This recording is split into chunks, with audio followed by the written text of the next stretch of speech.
We all good to go? All right. So we've hooked up our outputs. We haven't yet hooked up our inputs. We connected the outputs by defining all the logic. The easier thing to do would have been just to instantiate a 7-segment decoder. That would look like this, but we actually did the work. So let's look at the inputs now. If you look at the visualization of the template, all of the inputs should be labeled. So this is how we're going to utilize the input pins. We need to be able to communicate to our calculator the value to add to whatever value is currently in the calculator, and the operation, sorry, not add, but the value to operate on and the operation that we're going to perform, right? Also, our calculator right now is set up to do a new computation every cycle, right? We want to be able to manually provide the input to our calculator, interact with our calculator. We're not going to do a new operation every cycle. I know I'm not that fast anyway. So we need our calculator to be retaining its current state until we ask it to do a calculation.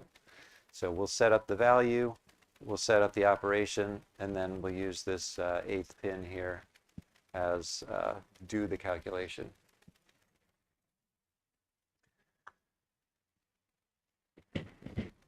So we're rather limited in the number of pins we have. We'll, similar to the way we only hooked up 4 of the outputs, we'll only accept 4 of these pins for the input value. So we're only able to provide operations operating on values 0 to 15.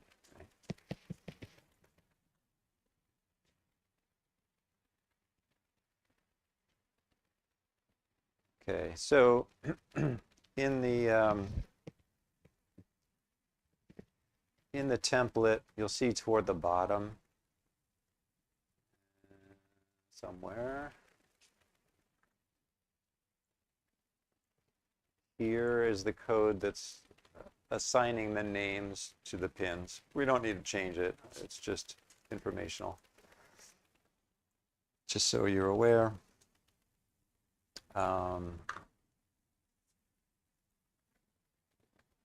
So we need to connect up op and val2 and a new signal called equals to UIN 7 to 0.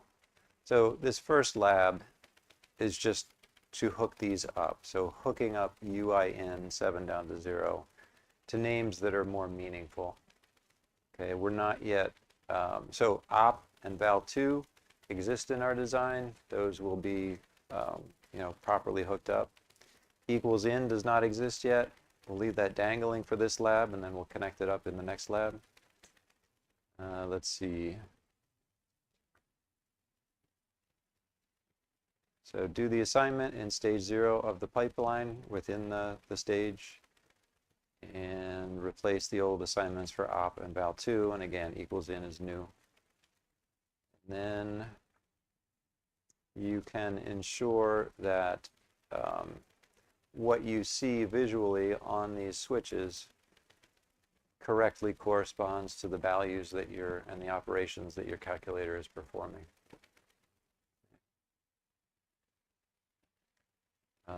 So I think that's everything you need. This is going to be hooked up initially. The test bench is just giving you random stimulus on the pins. Right, so you're just making sure that whatever random stimulus happens to be there corresponds to the operation that the calculator is performing. Okay, so note that we're going to extend the operand or operation to be 3 bits later, but for now it's only 2 bits, so this bit 7 is not hooked up. Also note that the physical part on the FPGA board, these input switches are labeled 1 through 8. 1 through 8 correspond to bits 0 through 7 of op-in, so they're shifted by 1. Okay. You do see proper labels on the PCB, in 0 through in 7, but the actual switch part is labeled 1 through 8. Okay. Any questions? Okay, so it's just hookup of the this UIN signal.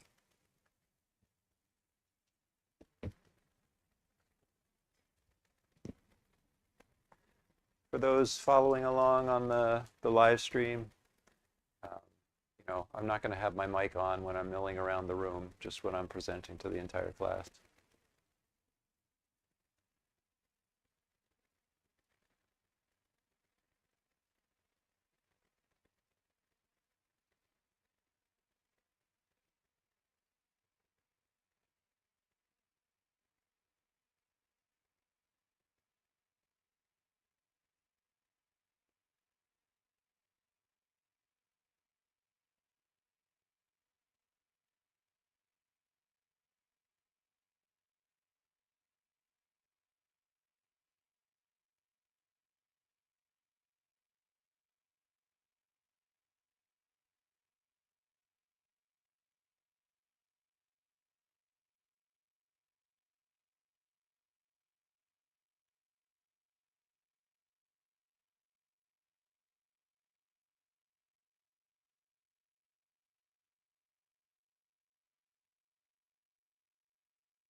Okay, so if you're having any trouble, I'll talk it through.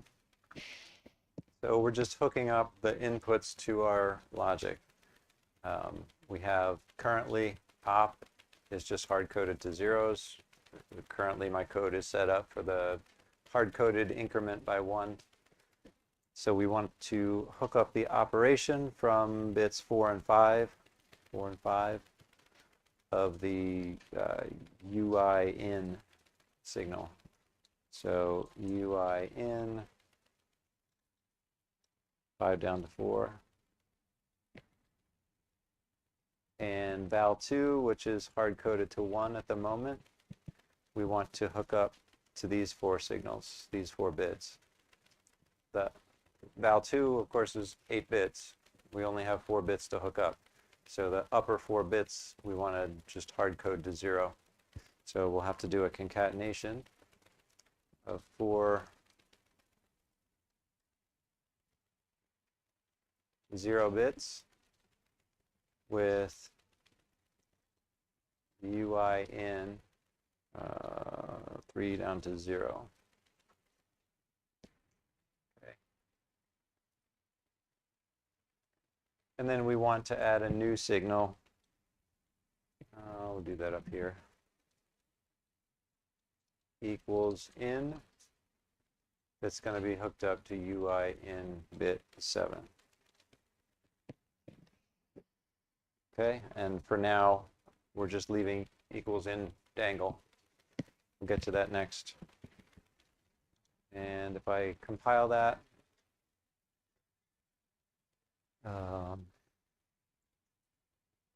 we should be able to correlate now the values coming in with the operations that our calculator is performing. Right, so looking at this, we have I believe this is 1 values on the left if the switch is to the left and 0s if it's to the right. So that would mean we have an input value of 7. Let's see if we match up here. Input value of 8, so maybe I had that backwards. Yeah, it looks like right is 1, so that means these 4 are giving me a value of 8, and these are all 1, so the operation would be 1, 1, which should be divide, so that's my divide by 8. Okay, and you should be able to step through and see that every cycle these match up. It's probably worth navigating this template a little bit. So one thing to note that I didn't point out yet, when you're working inside this template, your code is ending up a couple levels deep in the design hierarchy to account for the shell that we're providing. If you are navigating the waveform, your signals are going to end up buried under this FPGA pins, FPGA. So here's your calc pipeline. So all the signals in my design are here, right? So when you're debugging, you've got to drill down a bit. If in the template, we can try this out and make sure it's working.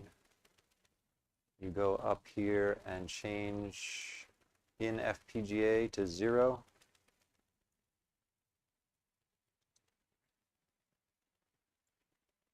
This should build without the surrounding FPGA logic, in which case your design is right at the top level. Okay, but when you want to see the IOs for the FPGA, I mean, generally I'm expecting you to just leave this at 1. But also, it's probably worth looking at nav TLV a little bit.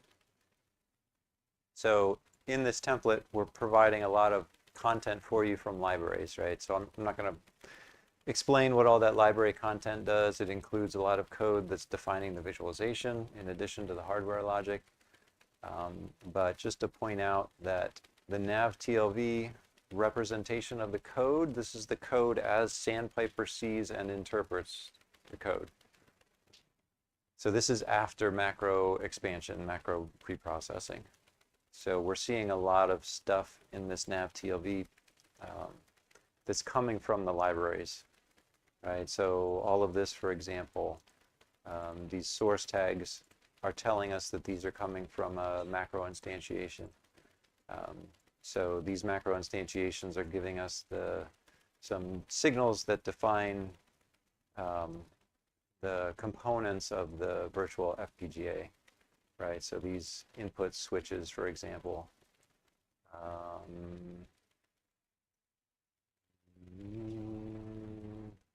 So I don't, maybe not the input switches here, but the 7-segment outputs, right? We've instantiated a visualization of this 7-segment display, and there are signals that represent those values. So when you look at the nav TLV at this point, you're not just seeing your code, you're seeing all the code for the shell as well. So somewhere buried deep in here is your code. So here's my code. And then lots of other code to provide that platform. So that code providing this virtual FPGA environment includes a lot of these BizJS blocks. These are the blocks that are defining the visualization of your simulation. This course is not about that. It's just provided for you. We're focused on the hardware logic, but just so you have that context when you're navigating around in this platform, that's what the BizJS blocks are. These are blocks of JavaScript code that's drawing on the canvas based on the signal values. Okay, so let's go back to the slides. I guess briefly I'll go back to the code that I modified if anyone's still catching up. These are the statements for equals in op and this one for for val2. So I'll just pause on that for 30 seconds.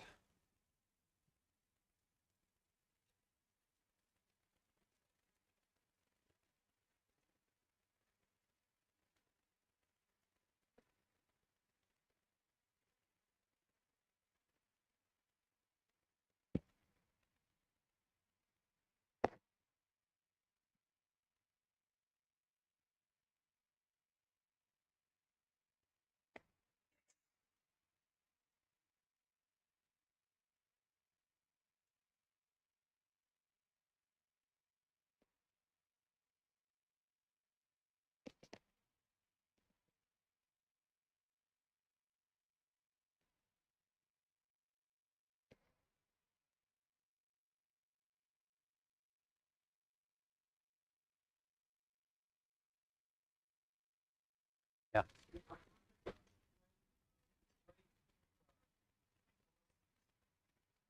So bit number 6 we're not using for anything, right? So it exists from the platform, but our logic doesn't need it. So it's just dangling from the platform. Or, from the input to the tiny tape-out module that defines the logic of the chip.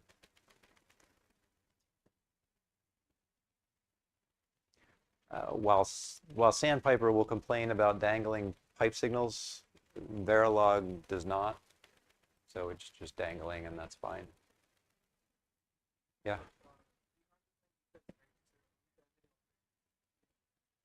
Well, you're designing, yeah. So Verilog supports if-else. Verilog supports sequential semantics for your operations. So with the sequential semantics, you can assign a signal and then under a condition, reassign it to something else. You can express your logic that way in TL-Verilog, but it's discouraged. It's more of a backward compatibility thing. If you're coding natively in TL-Verilog, you generally use the ternary instead of those sequential constructs. Yeah, again, similar answer. You can use case, but it's discouraged.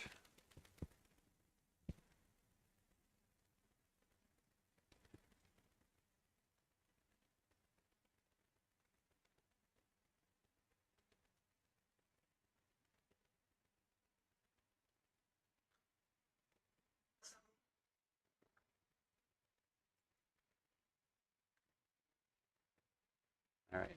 So right now, our calculator, as I said before, is doing a calculation every cycle on whatever happens to be coming in. So when we put these on the board, a second is 20 million cycles or whatever. We don't want to be doing an operation every cycle, only when we tell it. So we're going to use the equals in as our equals button, right? So when the equals button is pressed, we want to perform the computation. We're not doing anything in particular when it's released, just when it's pressed. So we want what would be called an edge detect circuit, which is determining that the button transitioned from 0 to 1. Let's see, so the edge detect is simply the equals in signal on the last cycle was 0, on this cycle it's 1. So let me just read through and get this in order here.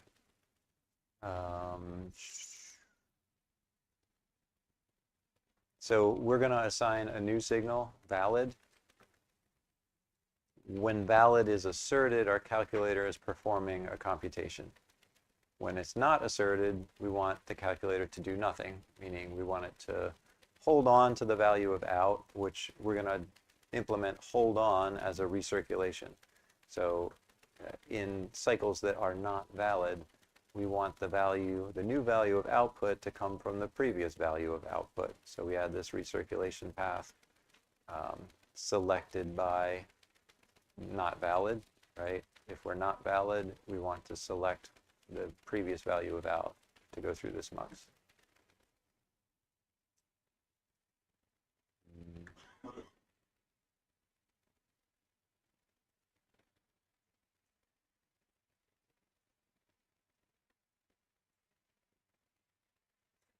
So I don't know why I say left undriven. We have hooked this up. That might be an error in the slides. We do have equals in hooked up from outside. During reset, we don't want to do anything.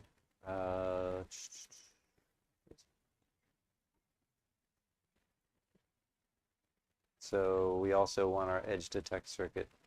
Well, okay.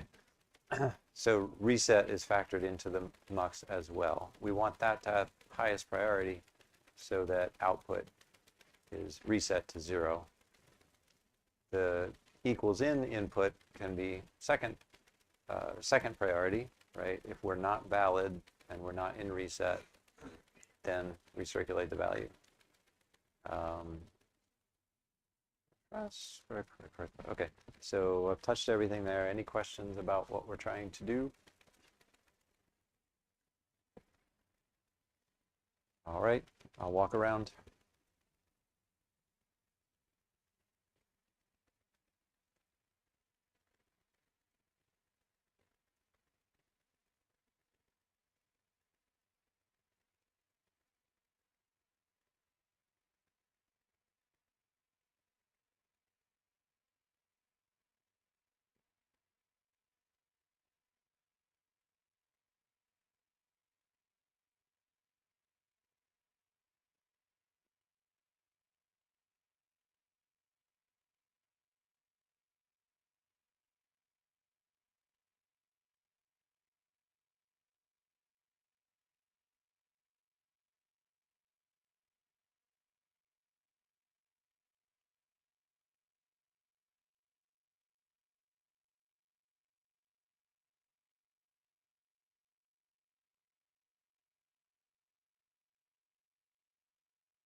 All right, so let's walk through this one together.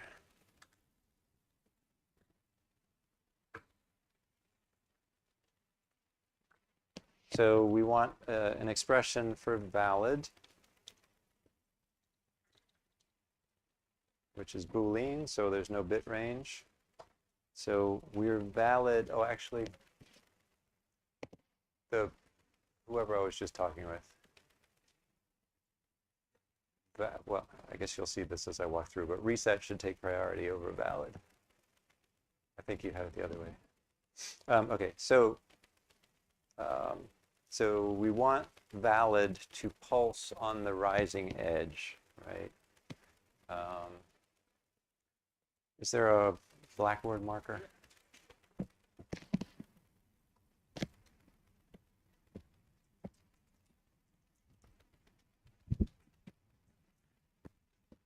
So the behavior that we want, if this is equals in, held for some number of cycles, we want to generate a valid pulse that's going to pulse just for a single cycle at that rising edge, right?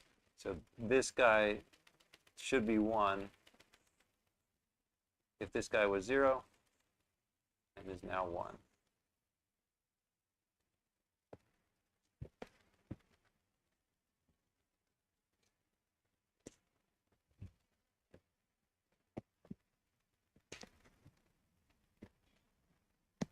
So to write that in code, we're valid this cycle if equals in is asserted, Boolean and the last previous equals in was deasserted.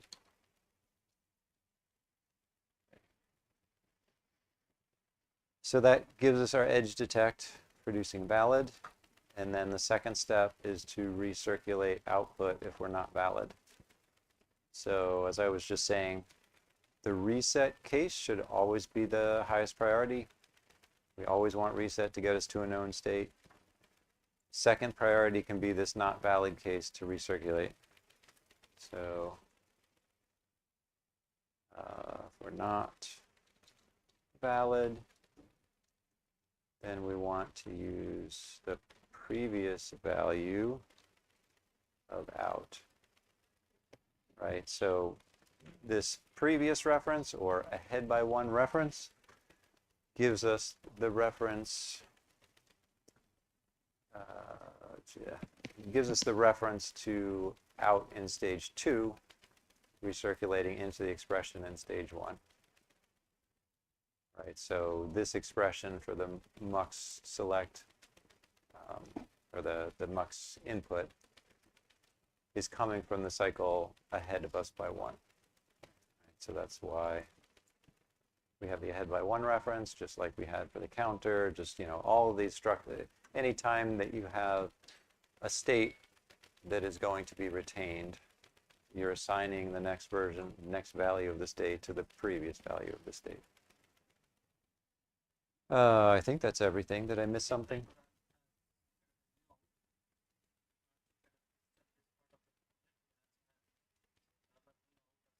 Mm-hmm.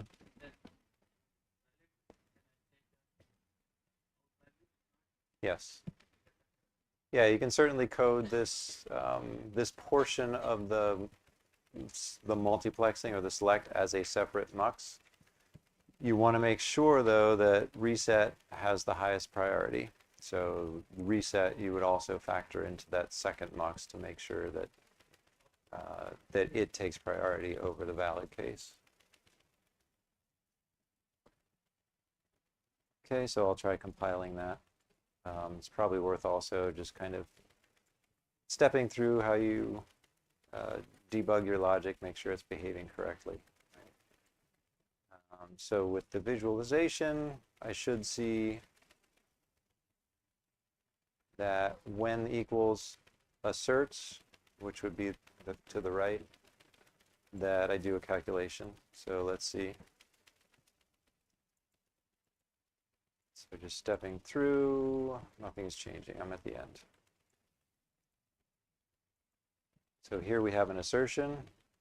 We should see that valid asserts. In the visualization, everything is blue here, which is actually a reflection of that valid signal. We shouldn't be valid the cycle before. Everything should be gray. Well, at least these should be gray. So that part looks right. We're doing a multiply. 0 times 1 is 0. Let's step through to the next assertion. There's another assertion. And so 0 divided by 4, not very interesting, but it seems to be behaving right. We can check the waveform as well. So drilling down into the FPGA logic, calculus pipeline, zooming in. This white cursor here is a reflection of the visualization timing. So let's just show those together. So waveforms below. I can drag this around to change time as well. So we should see the valid signal. Seems to be pulsing as we expected. Here's our equals in, so we see a pulse on valid at the rising edge, at the rising edge, at the rising edge. Looks good. And we can also just check these values to make sure the arithmetic is right. It does seem that our output value is only transitioning when we have a valid pulse. So that looks fine. This one looks a little funny. F2 is not transitioning here, so maybe just coincidentally we ended up with a calculation of F2. Let's see. So what do we have? We have a val2 of 0, so that's probably the case. So F2 operated on 0, and the operation is an add. So F2 plus 0 is F2. So everything looks right.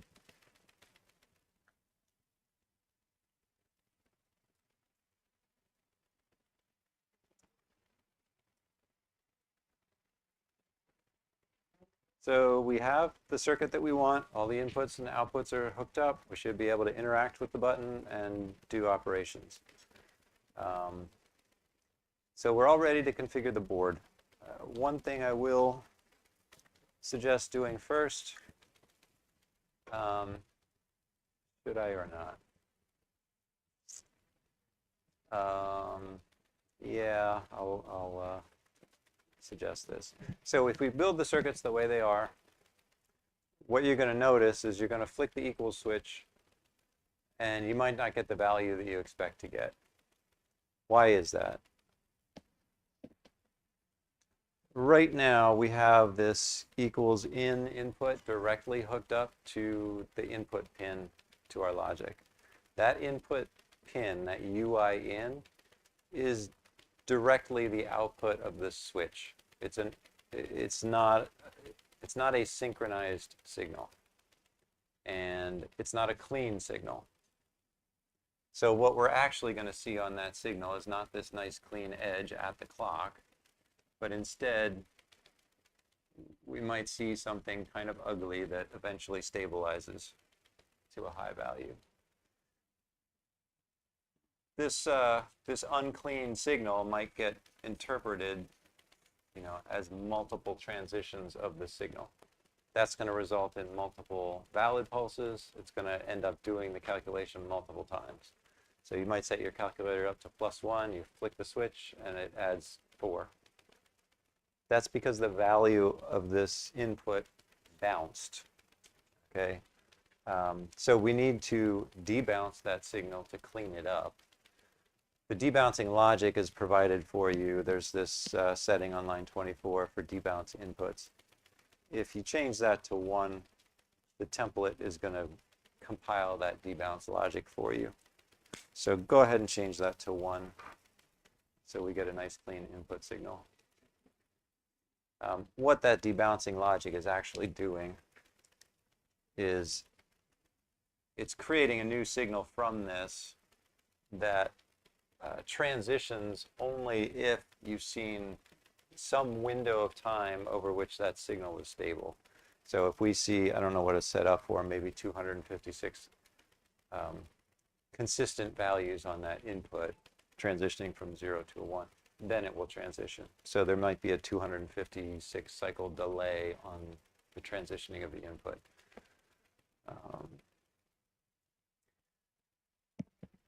So with that, we should be good to target the FPGA.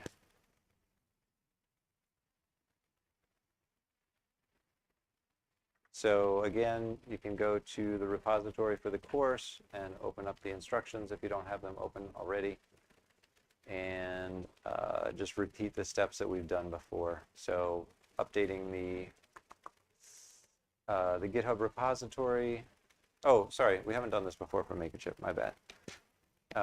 So macroscopically, the steps are to take your code from MakerChip, the TL-Verilog code, drop them into the repository. So we set up 2 repositories initially, right?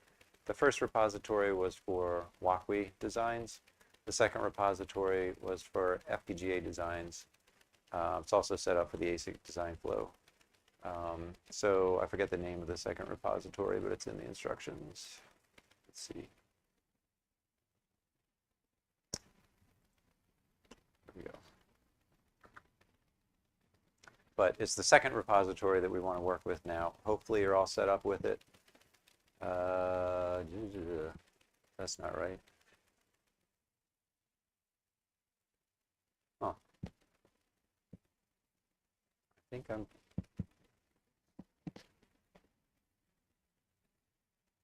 Oh, okay, the link in the slides is wrong. I didn't update the slide link. Let's get to this link from the course repo. So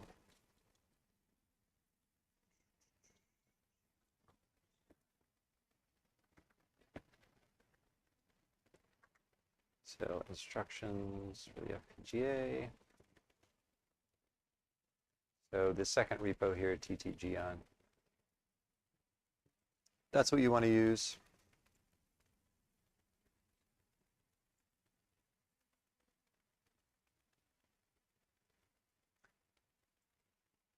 So macroscopically, the instructions are to update this repository with your code from MakerChip, TL-Verilog code, build the bitstream, connect the board, download the FPGA. And the first step is different than what we did before now that we're using MakerChip. So let's step through that together. So for MakerChip,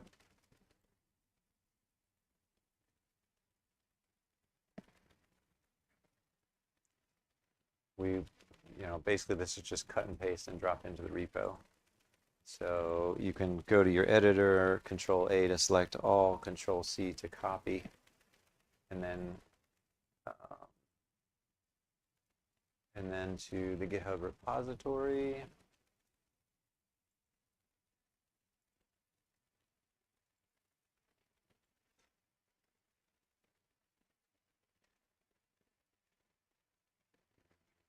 Was this one.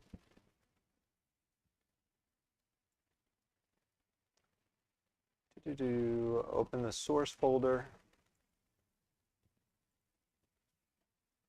and then projects TLV, and then edit. Must be signed in.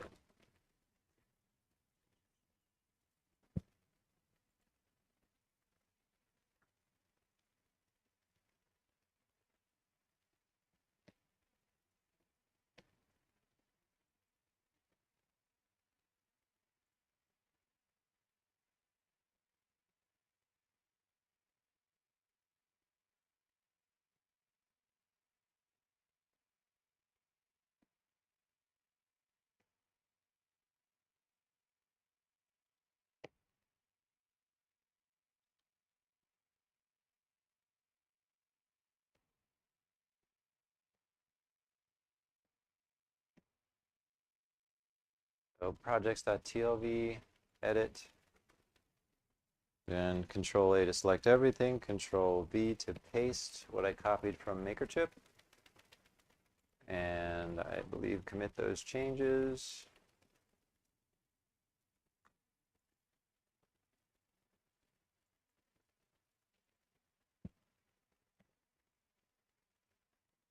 And again, that should kick off the GitHub Actions. So going over to the Actions tab, we've got these 4 builds in this case running. hopefully passing. So I'll leave these instructions up for reference. Yeah, okay. So go ahead and kick off your build, and we'll take a break. We'll come back and program the boards.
Okay, so from this point, it's the same instructions that we did before. So you've gone through this already. You can step through the instructions. You know, going to, again, your FPGA workflow, scrolling down to bitstream, download the bitstream, extract it. You've got DFU utils installed already. Hook up your FPGA board, push the button to get into DFU mode, and download the bitstream with the DFU util command. Obviously, folks who are following the live stream, you don't have the physical FPGA boards. You won't be able to do this part, but again, you'll miss out on touching and feeling the FPGA board, but otherwise, that's not going to stand in the way of progress through the rest of the course.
All right, so it seems that somehow the template maybe is wrong, or the circuits aren't as robust as I thought.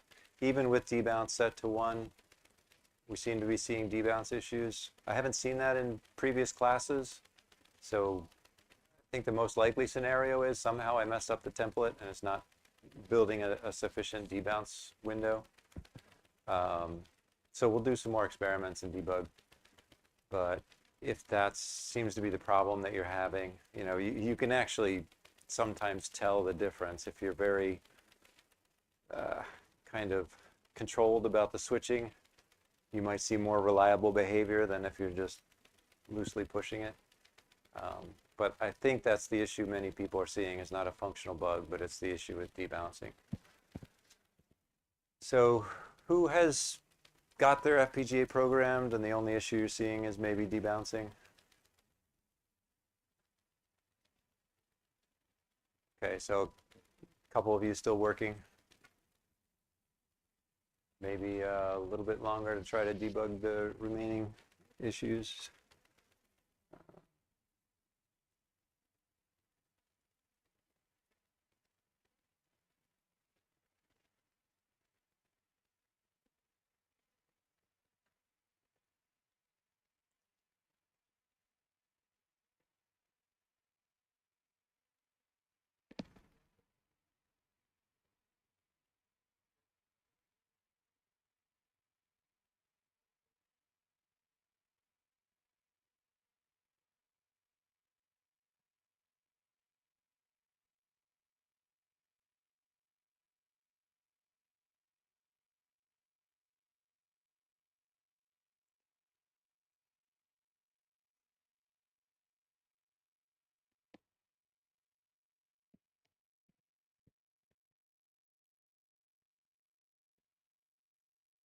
All right, so I think what might work out well is to wrap up today by looking at the ASIC tape-out flow for your designs. That'll get us to a new topic starting out tomorrow morning, looking at RISC-V and programming. So let's try to wrap up this portion with the calculator circuit today before we leave. So we'll walk through the ASIC flow together. If you're not done yet with your FPGA build, don't worry about it, just put it aside. If you want to hang out a little bit after, you can try to finish it up. I'm going to hang out a little bit after to try to resolve what's happening with the debouncing. But let's jump into the taping out.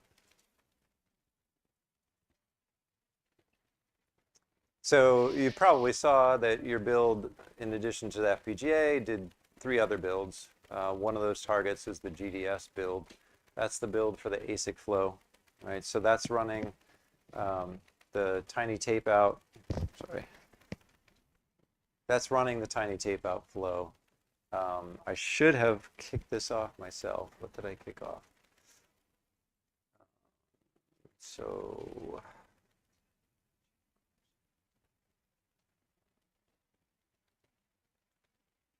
why don't I build this myself?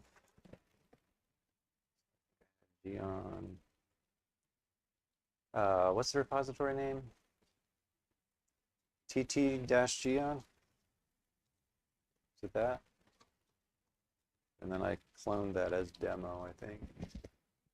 Okay, so here's my repository actions. And FPGA. So I don't remember whether I updated this with my code or not. But regardless of what code's running, the build flow is basically the same. So most of the work happens in the build the bitstream stage. Tiny tape out is running a flow called open lane. This is an open source collection of open source tools collected into a flow. This is put together by eFabless that operates the, not specifically tiny tape out, but the chip ignite process. There's another flow out there called Open Road that's a very similar flow, but developed along a different lineage. So we're using Open Lane, and we're stepping through a number of open source tools to make this happen. Give me a second just to look ahead in my slides to see if I have more discussion of these tools. I don't remember if it's in this slide deck.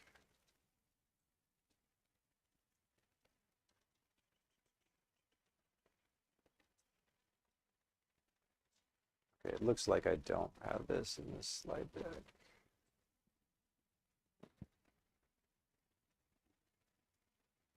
Oh, maybe it's here. Okay, so we'll talk about talk about this in more detail, I think, in module 3. Yeah. So maybe actually we won't talk about this too much today. We'll just wrap things up early. But just at a high level, right? We're going through a number of build steps for the FPGA, come up with your bit stream. I meant to jump into the ASIC flow. So for the GDS flow, we're running OpenLane. Clicking into the GDS. Build GDS, I think, is probably the bulk of it. Okay. So you can tell the log is very lengthy. A lot of these open source tools tend to be rather verbose. But I think what we'll do is talk through the details of the tool flow in the later module. But we can, in the meantime, look at some of the things that come out of this build flow. So where did they go? Yes. And you can look at these as well. So scrolling down to the build output, we see our utilization, overall utilization number. So we've utilized 37% of the area available to us. I believe this is for a single tile build. Total cell count. You can see the types of cells that were used, right? So all these cells that are grouped together, these are all combinational logic cells, ANDs and ORs and NOTs, etc. So 171 of those cells. You got some clocking. I don't know why these ANDs and NORs are separated out from combo logic, but you can see the various cell counts. So checks all passed. Yeah, so the interesting part here is under the viewer. That's what you're talking about. So click on this load summary. So we get a 2D view of our design. This is mine. And you can see the, sort of the cell placement. And even cooler is this 3D view, right? So jumping into the 3D view here, you can actually spin this around and zoom in and out. So I'm zooming in and out with the mouse wheel. I am tilting by mouse drag. And you can cruise around and see all the wires. So it's hard to correlate exactly, the logic of your HDL code with the gates that you're looking at here, but you can get a sense of the overall design, right? So we can see here these top-level fat metals, right? These are probably either clock or power. I think these are power. So these are your high voltage. You can see the individual cells and the metal routes. And over here, you've got all the different layers. So I can hide layers. And there are some controls also here that are hard to read. So key number 1 is hide the fill, decap, and tap cells. I'll explain what that means in a second. But if I click that, it hides a lot of the upper layer stuff. I can hide the top cell geometry. That's the right selection. I was looking for metals. But let's hide the top cell geography. So here, all that's left is basically the cells. The metal routing is hidden. And And you can even click on these cells, highlight an individual cell, and I thought somewhere I showed stats about the cell. So here it's showing the name of the cell. This is a NAND 2. I don't know if you can read that, but it says NAND 2.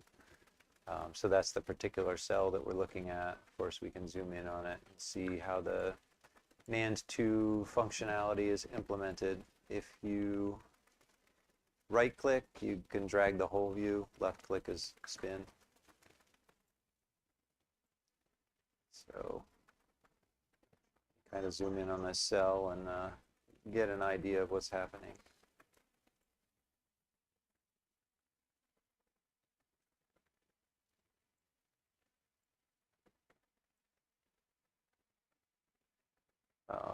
I can hide the cells and just look at the metal.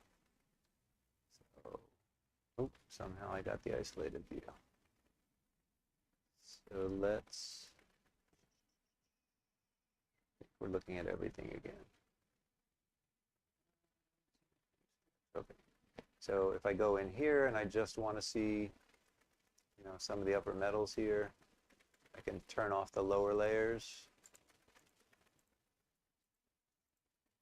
just to get an understanding of all the routing. So this can be a neat way just to get an overall impression of how the chip is built.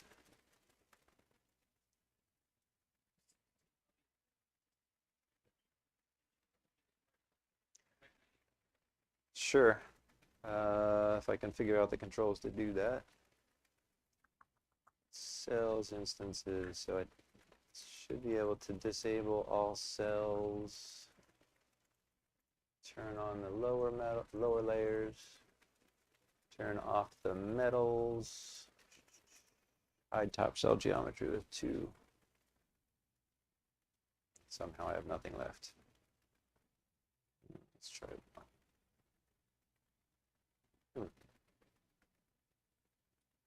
It's because I disabled all the cells, I guess. So let me try to find an inverter here.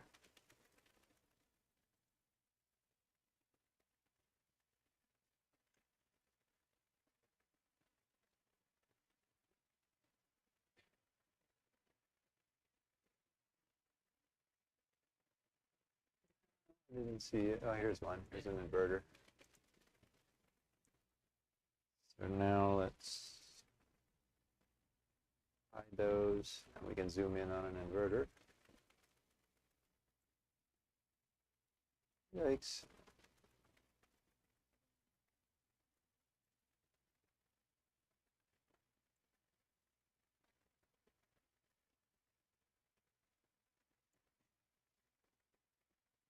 So I'm not too familiar with the cell, but let's spin this around. There's a good view. So somebody who's better at device, the device level can explain this better than I can. I don't know how familiar you are with this. I'll probably mangle the, the description personally.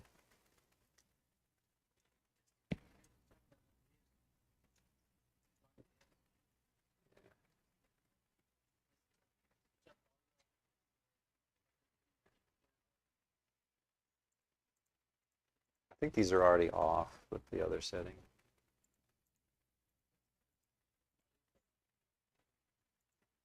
Okay, so that's the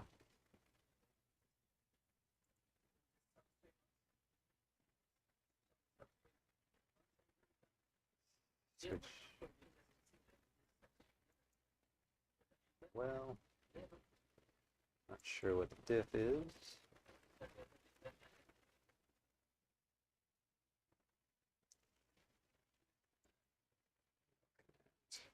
So this one?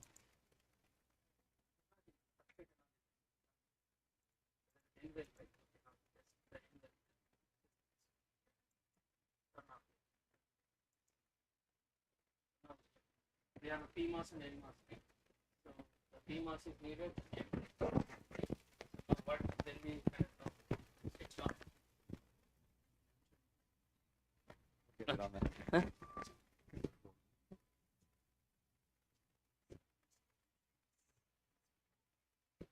Which one? Okay. Just a, That's fine. Okay.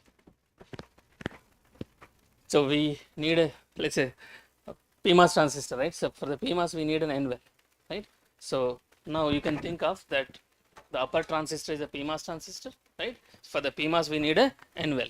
Okay, now when we switch on the N well, right? So that upper transistor will be in N well. Maybe Steve, you can switch it on that N well, yeah?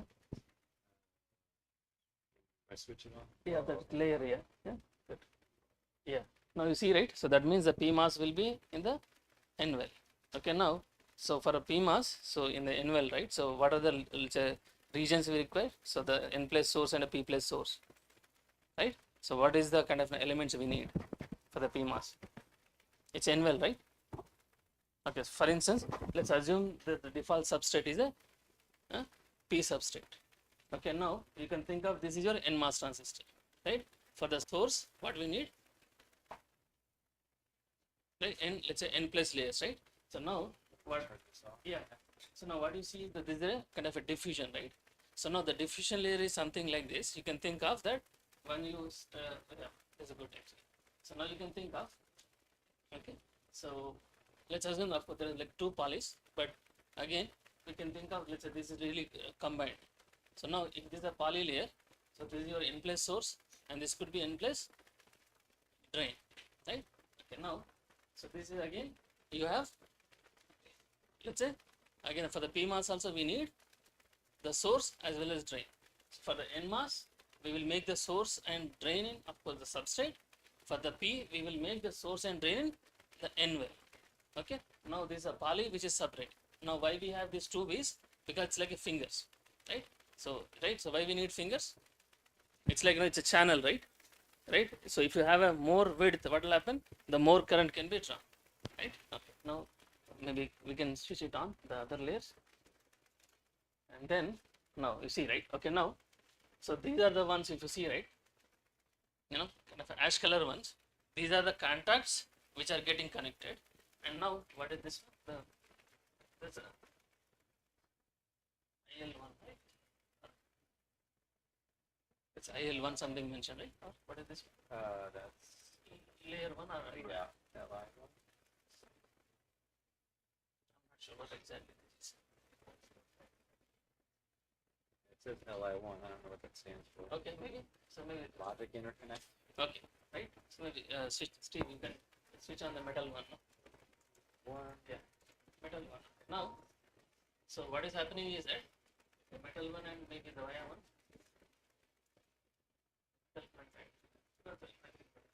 Okay, so these are, let's say, our VDD and VSS, right? So now the N side, you know, we can have a VSS. For the P side, we need a VDD. Yes, sir. Right? Now, That's it for the cell. I mean, of course, for cell level, right? We need only the metal one, I guess. So even don't need a metal two. Okay.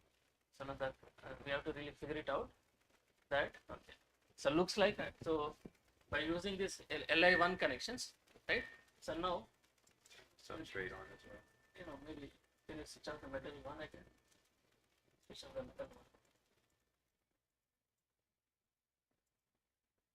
Metal one, switch off. Now if you see here, so looks like, so those are the black ones, right?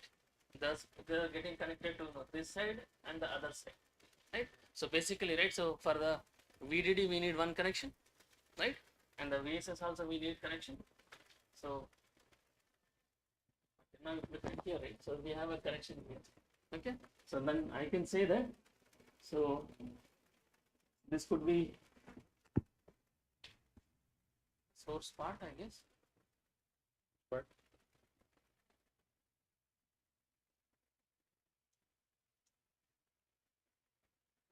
Okay. Now you see, right? The middle layer, right? The middle layer is connected to the top one also and here also, right? So that could be the drain, right? So basically the drain could be the output, right? So that means the top two, right? So should be really connected to the maybe you can switch on the one. I think it's right. Okay. Now you see, right? So these are drain for the both PMOS and the NMOS, and the source should be connected to the ground, and that should be the source for the PMOS. So that's connected to VD. Yeah, maybe a diagram on the board of just the logic diagram. Yeah. Right.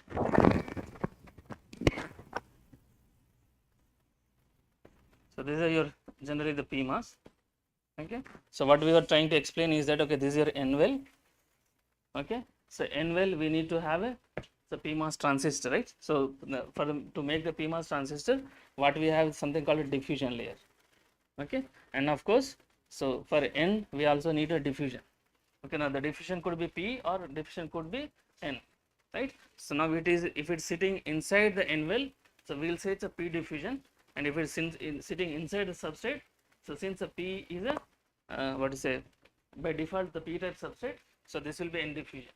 Okay. Now what we have to do is that, so since this is your source, this is the drain, and this is the drain and source, right?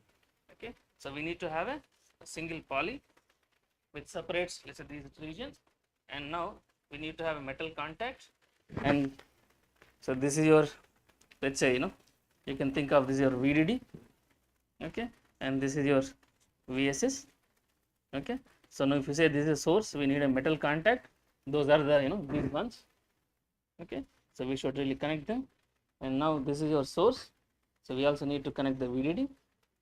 Of course, if I take, let's say, this as a source, I can connect this part here, okay. So now, so this is my drain, right, and this is also my drain, okay.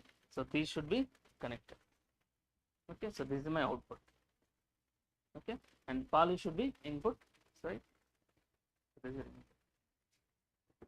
So this structure, we have to really see there, okay. So maybe the diagram is confusing because we have these two fingers.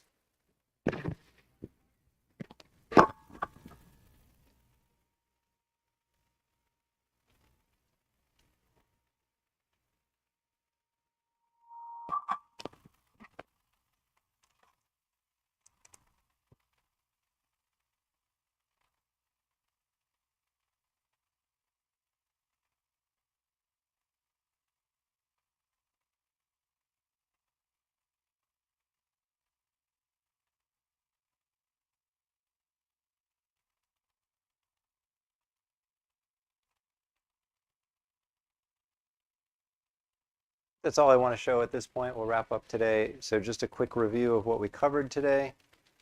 And then tomorrow we'll pick up with compilers and assemblers and programming and RISC-V instruction set architecture. All right. So let me just jump out of here. How do I do that? All right, fine, I'll scroll. All right, so today we started with sequential logic, introducing flip-flops, introducing this notion of sequencing our logic controlled by the clock. You learned how to express sequential logic in transaction-level Verilog by using the context of pipelines and pipeline stages to infer flip-flops, how to reference from one stage back, to the stage of the logic to imply state and sort of a path to hold on to that state value, right? In TL-Verilog, every logic expression is complete, and it's a complete expression of what that value should be each cycle of execution. So when you have a flip-flop holding on to a value, you explicitly recirculate that back through. An implementation of that design might choose to control the clock to avoid the need for an actual recirculation path and mux. Logic synthesis can do that optimization. So we applied state to our calculator to make it a sequential circuit to control the sequencing of logic. We dropped that in the context of a tiny tape-out design, hooked up the outputs to do a 7-segment decoder.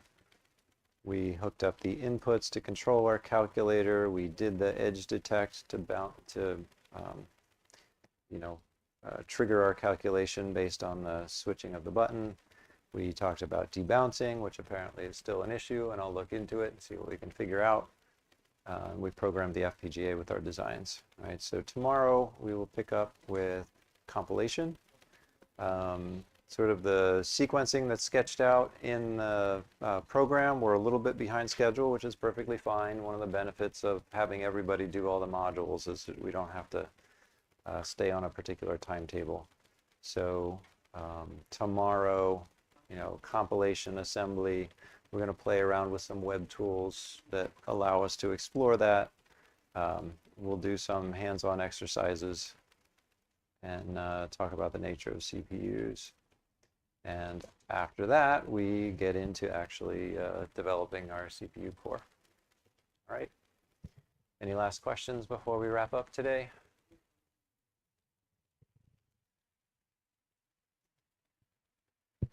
All right. I'll see everyone tomorrow.